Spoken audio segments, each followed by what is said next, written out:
What did you just say? I couldn't believe the words that came out of John's mouth, and I asked him again with a trembling voice. Didn't you hear? You know the land from the family home you inherited, right? I've decided to build a house there. John spoke with casualness as if he was just mentioning he'd bought bread from a store. The new house is going to be so stylish, you won't even be able to compare it to the old one. It'll blow your mind. Huh? As I failed to grasp the situation, John said with a mocking laugh. My mistress and I are moving in next month. You need to disappear. With that one sentence, something inside me snapped. I quietly accepted the divorce papers with a lawyer's contact that John handed to me. Sorry to trouble you, but can you contact this lawyer by tomorrow? I have my reasons, and I need it done quickly. All right. I wish you happiness. I did as told, contacted the lawyer and proceeded with the divorce process. John was delighted, almost jumping for joy, as his plans proceeded without a hitch.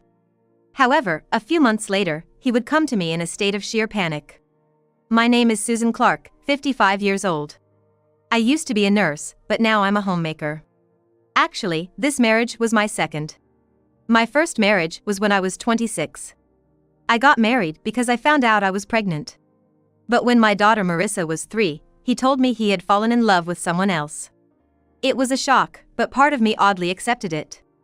There had been many signs of incompatibility since we were dating, and even though we married because of the pregnancy, the divide only deepened. After our divorce, I raised Marissa alone while working as a nurse until she graduated from college.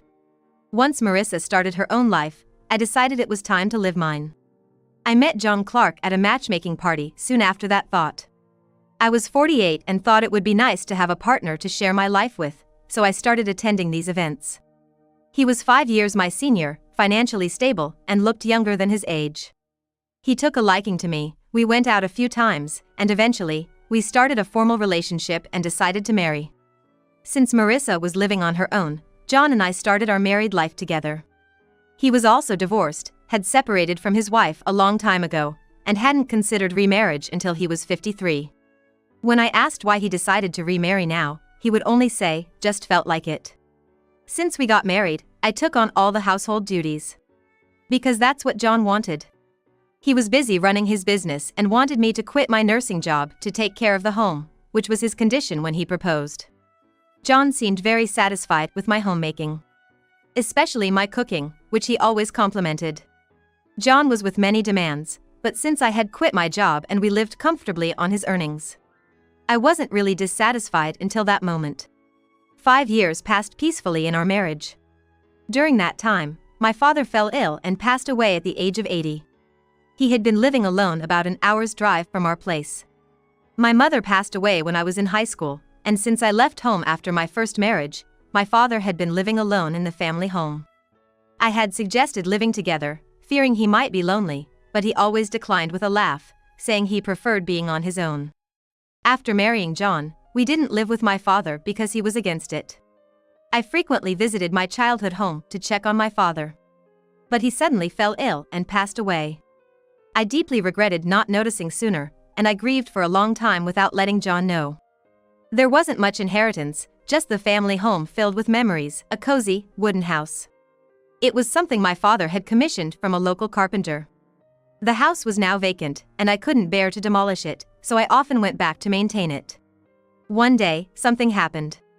After seeing John off at the front door in the morning, I was about to do some laundry when I noticed something strange. Huh? I couldn't lift my left arm. It seemed that one side of my body was paralyzed. Scared, I called John with my trembling right hand. His irritable voice came through. What do you want? How many times have I told you not to call me at work? Listen, my left hand suddenly won't lift. It seems paralyzed. Paralyzed? What do you expect me to do about it? If you're worried, just go to the hospital. John said indifferently. I know, but I'm worried about it. Could you accompany me? Filled with anxiety about my body's unusual condition, I pleaded with John, but he grunted with annoyance. I can't. I'm swamped right now. If you can't make it to the hospital on your own, you should call an ambulance. Despite my disappointment at his lack of concern, I hung up and called an ambulance. When I described my symptoms, they exclaimed, "That's serious," and took me to a major hospital. It seemed I had suffered a stroke, but since I was transported to the hospital quickly after onset, I didn't need surgery.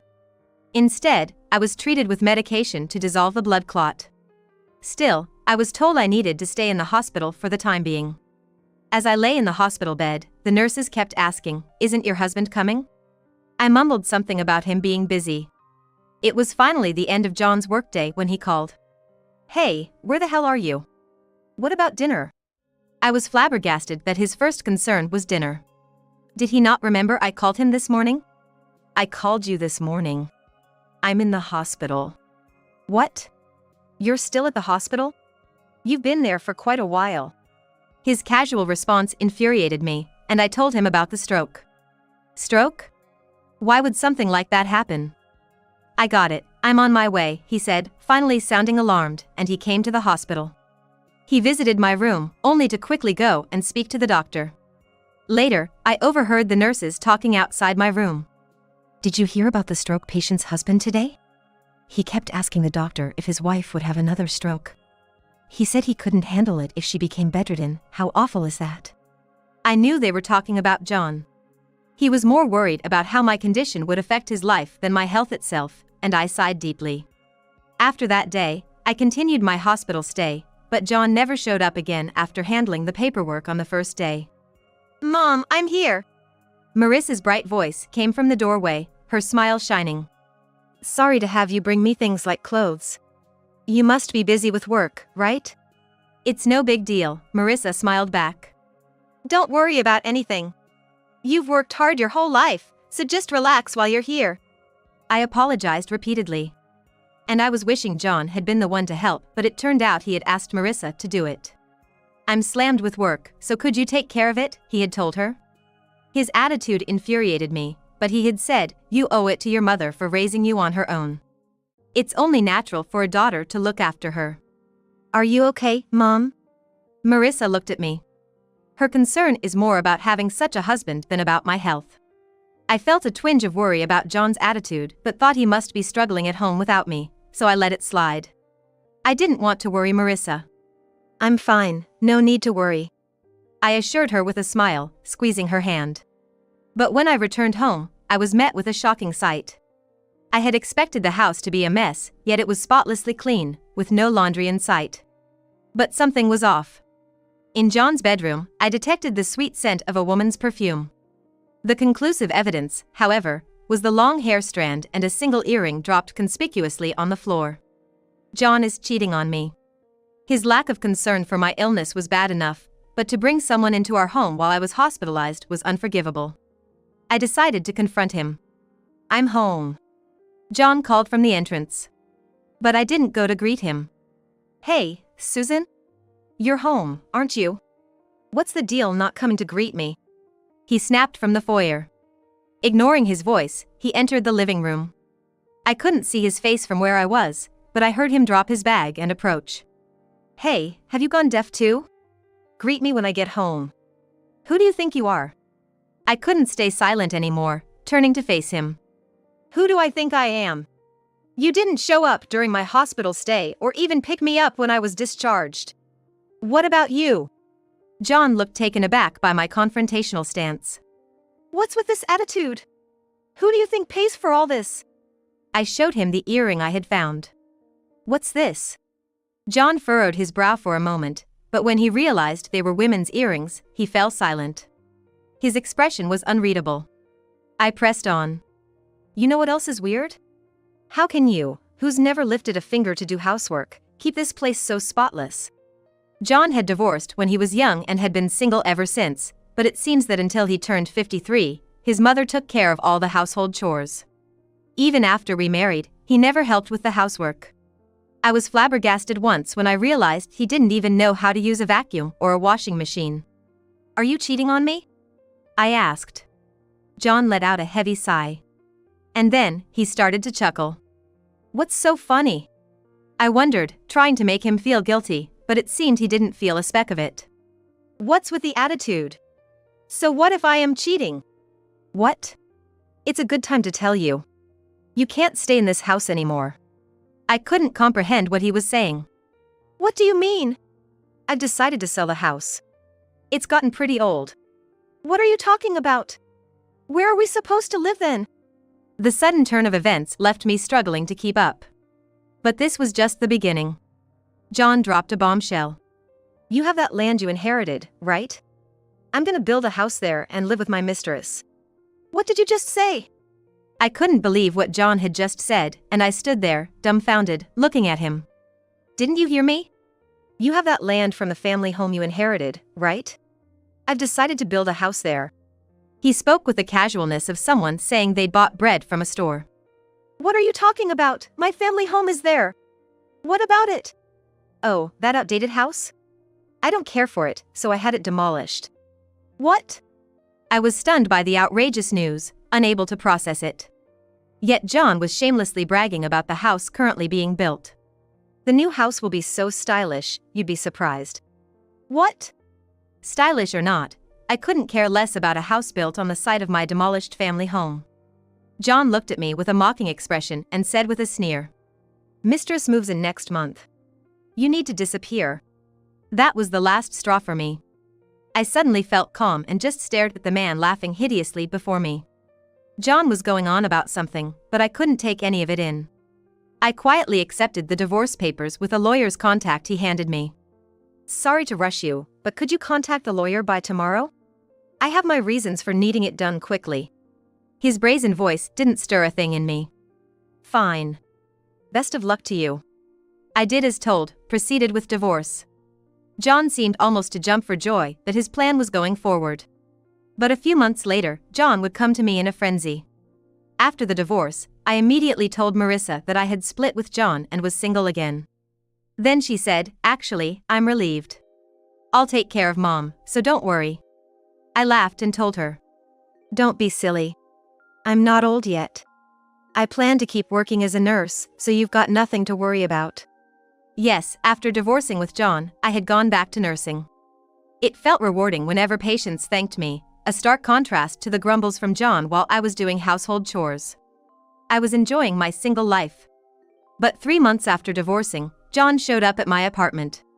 I turned off the TV at the loud banging on my door and went to see who it was. Peeking through the door's viewer, I saw John looking desperate. Who is it? I asked. Please, it's me. Susan, please open up.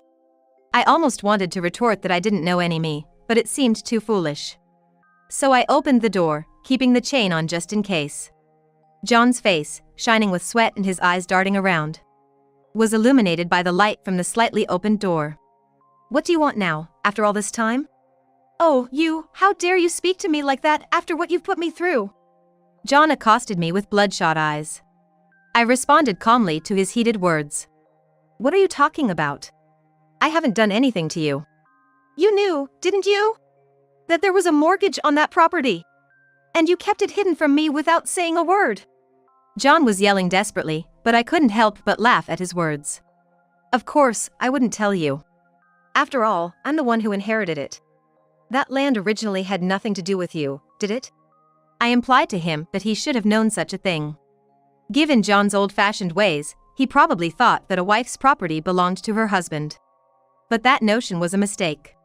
When I pointed this out, John, exasperated, screamed and tore at his hair.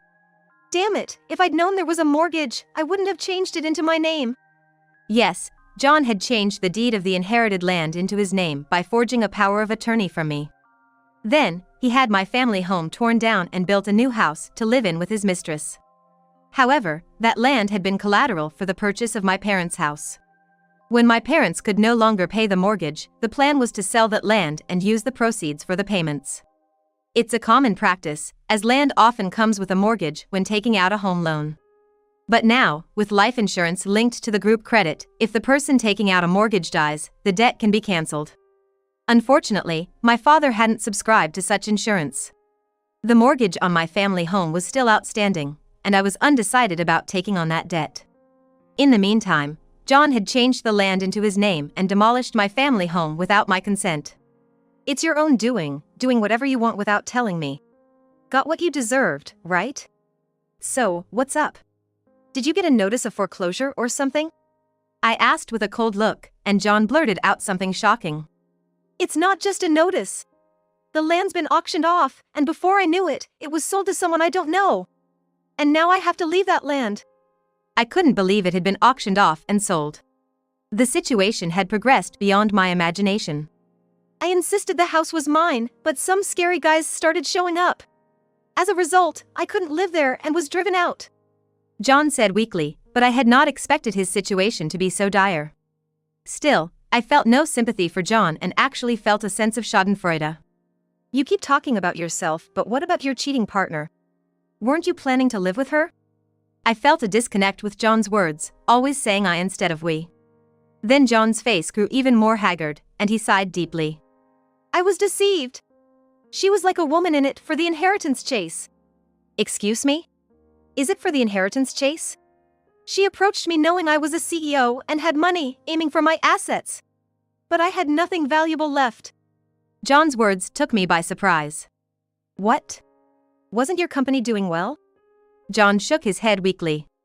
No, actually, just before you were hospitalized, I was betrayed by someone, and my company ended up in serious debt. Is that so? This was news to me. According to John, the debt was astronomical, so much so that even throwing all his assets at it wouldn't cover it. That's why the company went bankrupt shortly after we split up. And you still thought it was a good idea to build a new house? I was genuinely astounded, and John looked up, almost pleadingly. I didn't want to build a house, really. If there was any money left from selling my house, I'd rather use it to rebuild the company. But Jane just wouldn't stop nagging about wanting a house. Jane was the mistress in question. John said she was 36, but looked so young and beautiful she could pass for someone in her 20s. Given the 24-year age gap between 60-year-old John and her, one would think he'd be suspicious of such a beautiful woman approaching him. John still thought of himself as hip and youthful, brimming with confidence, so it seemed he didn't notice. So you built her a house, huh? Yeah, but right after I built the house, my company went under, and when it turned out I was pretty much broke, Susan totally flipped on me. She had the nerve to say things like, if you're an old geezer with no money, I want nothing to do with you. Can you believe that? He must have been really stung by being ridiculed like that. John's eyes welled up with frustrated tears as he told me his story, but I felt nothing. I couldn't help but think it was his own fault for being taken in by such a superficial woman and kicking me to the curb. Don't you see you're not at fault here? Did it ever strike you as odd that a young, beautiful woman who's perfect at housekeeping would fall for a man 24 years her senior? When I pointed that out, John just scoffed. Perfect at housekeeping? You must be joking. When you were in the hospital, she kept my place tidy and cooked meals, but she hired a cleaning service for all of it. Once we started living together, she didn't work, lounged around at home all day, and didn't lift a finger to help. Yet she always found time to pamper herself. She was something else. Oh, really? It was clear he had only looked at her surface. And where are you living now? I asked, and John's face turned sheepish. In a cheap apartment near the old house. It was the only place I could get. I remembered the apartments near the old house. They were old and run down with flaking metal walls that were quite a sight. I never would have imagined John, who once lived so comfortably, ending up in such a dilapidated place. It's winter now, isn't it? The place isn't insulated, so it's freezing in there. He said, almost as if he was seeking pity. Your place looks much warmer. How come you're living here? Did you go back to nursing or something? The sudden shift to asking about my life made me uncomfortable, and I couldn't hide my distaste. That's none of your business. Why are you asking?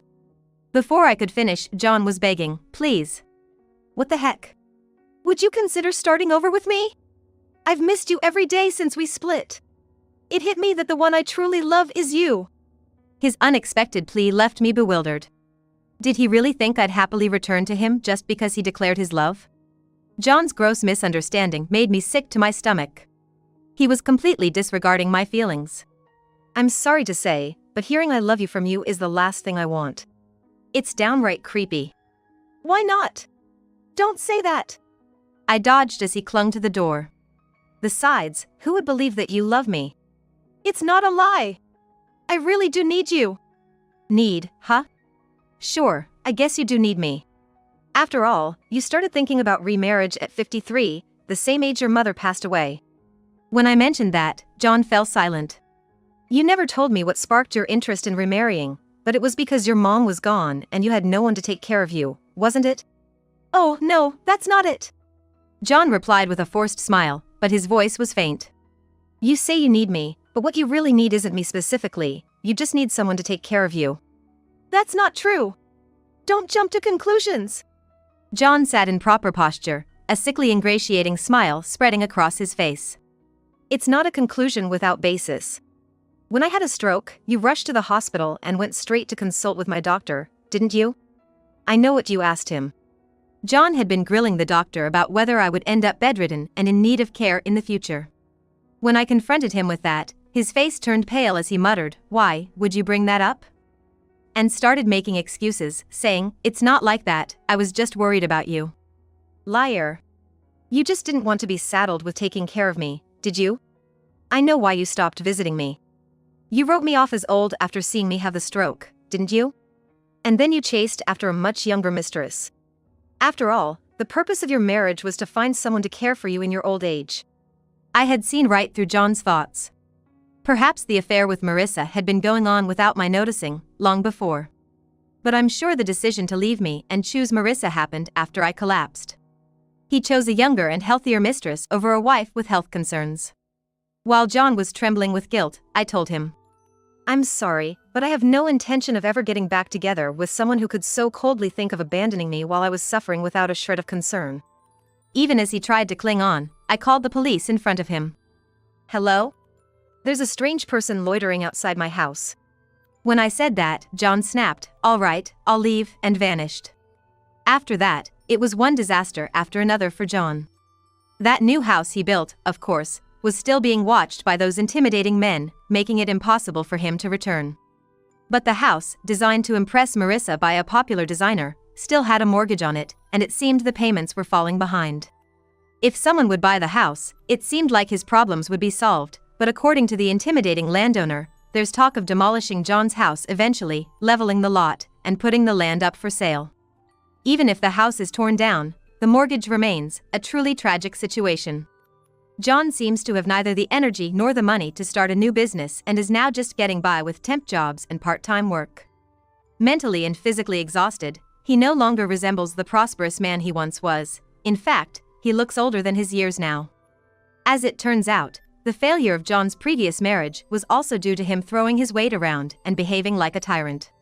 He's always been the same, considering anything other than himself as trivial. That's why he was betrayed at work, choosing a mistress over his wife based on self-interest, and then betrayed by that mistress, leading him to this predicament. I doubt anyone will reach out to help him now.